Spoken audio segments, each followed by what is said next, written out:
Okay, let's dive right into an explainer about a piece of history that honestly sounds almost like a myth, but I assure you it's entirely real. We're going to look at how a single 110-centimeter wooden stick became the absolute center of peace, war, and national identity for an entire country. Welcome to this explainer on the Prophet's Rod and its incredible journey through the history of South Sudan. It's a massive question to ask, right? Can a nation's peace actually depend on a physical object?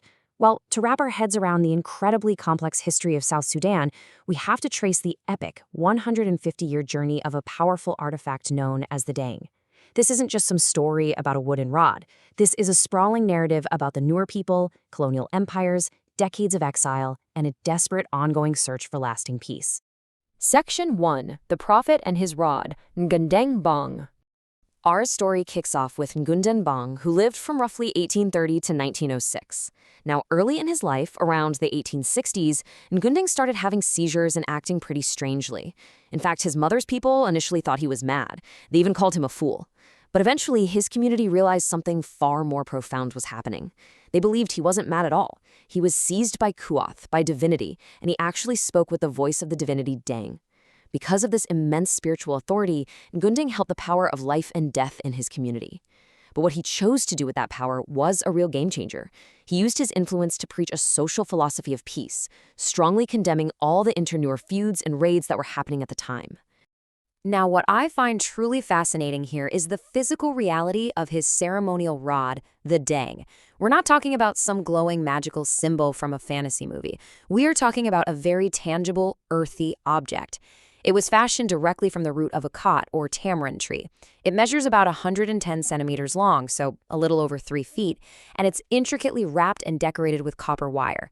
Ngundeng used a few sacred objects in his rites, like a brass pipe and a drum, but the Dang was uniquely significant.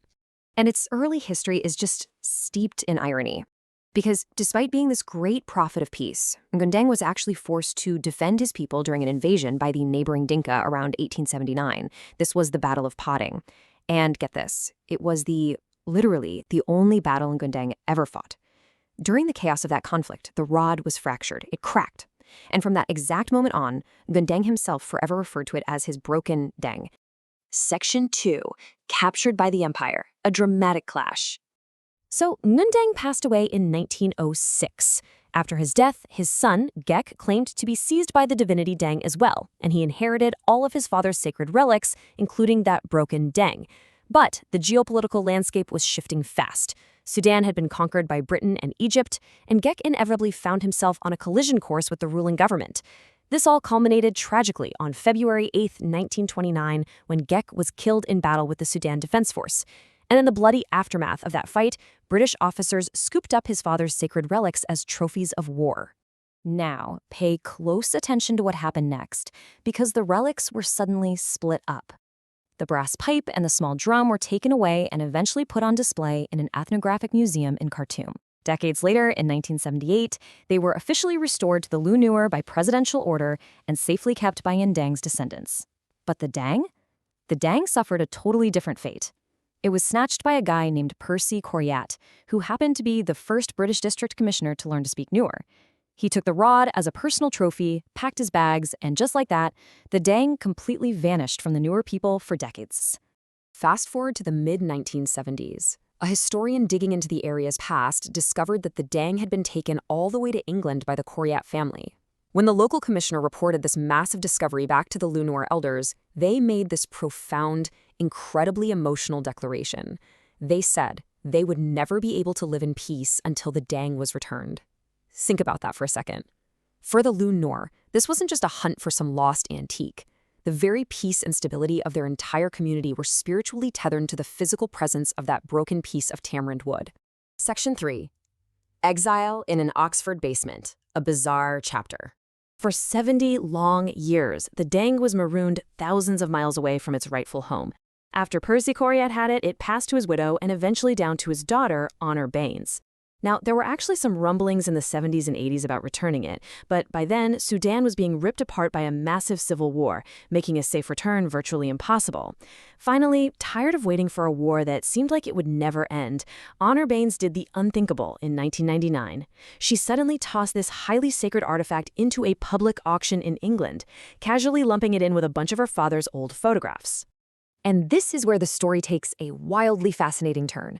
A historian named Douglas Johnson, who, amazingly, had actually worked among the Nuer in the 1970s and knew exactly what this object meant, caught wind of the auction. Knowing its immense, incalculable spiritual value, Johnson stepped in and bought the dang himself. His only goal was to return it to South Sudan the minute it was safe to do so, but of course the war was still raging. So he took this incredibly sacred artifact, literally the key to a nation's peace, and locked it up inside, well, an ordinary heavy metal safe right in his Oxford basement. And it sat in the dark for 10 years.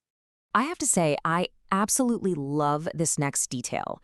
In this wonderful touch of humanity and deep cultural respect, Johnson couldn't bear the thought of the prophet's rod just languishing all alone in the dark. So he actually went out to a shop, bought a pouch of drum rolling tobacco, and placed it inside the safe right next to the dang. It was an offering to the divinity dang, just a small way to keep the lonely artifact company over that entire quiet decade. Section 4. A triumphant return home. Going home. Eventually, the geopolitical landscape shifted once more. The brutal Civil War, which had raged from 1983 all the way to 2005, finally drew to a close. The signing of the 2005 Comprehensive Peace Accordance, followed by the creation of the brand new government of South Sudan, completely changed the game. It opened the political doors that had been slammed shut for so long. For the first time in nearly a century, it was actually structurally and physically safe to bring the prophet's rod back home. After a ton of careful coordination behind the scenes with government officials, the big day finally arrived. On May 16, 2009, Douglas Johnson carried the dang with him on a flight to Juba. And as you can probably guess, the reception was electric. Absolute jubilation. It was treated as a massive, historic cultural event. The dang was formally received on behalf of the whole nation by Riek Machar, who was serving as the vice president of the government of South Sudan at the time. 80 years. 80 years after it was stolen in the grass, the broken dang was finally standing on home soil. Section 5. Where's the dang now? An unresolved turn. But wait, because much like the story of South Sudan itself, the saga of the dong takes one final, heartbreaking turn. The peace they celebrated in 2009 was tragically short-lived. By mid-2013, the political situation in the country had deteriorated at terrifying speed. The president, Salva Kiir, dismissed Riek Machar from his role as vice president. And by December of that same year, intense fighting ripped through Juba. Machar fled the capital, and a devastating new civil war exploded across the country. In the middle of all this sudden, tragic chaos, the dong made its very last public appearance. It was swept right up in the conflict, and just like that, it vanished. Again. And really, that brings us right back to the exact question we started with. Because if the Nuer elders so deeply believed back in the 1970s that peace was literally impossible without the physical presence of this artifact, we have to end by asking ourselves, what does the mysterious disappearance of the dang mean for the future of South Sudan? Is it sitting in a brand new safe somewhere, just quietly waiting for another era of peace to dawn? Or is the ultimate fate of an entire nation genuinely tied to a broken rod of tamarind wood? It's a gripping, unresolved piece of history that is literally continuing to unfold right before our eyes. Thanks so much for joining me for this explainer, and always keep questioning the history around you.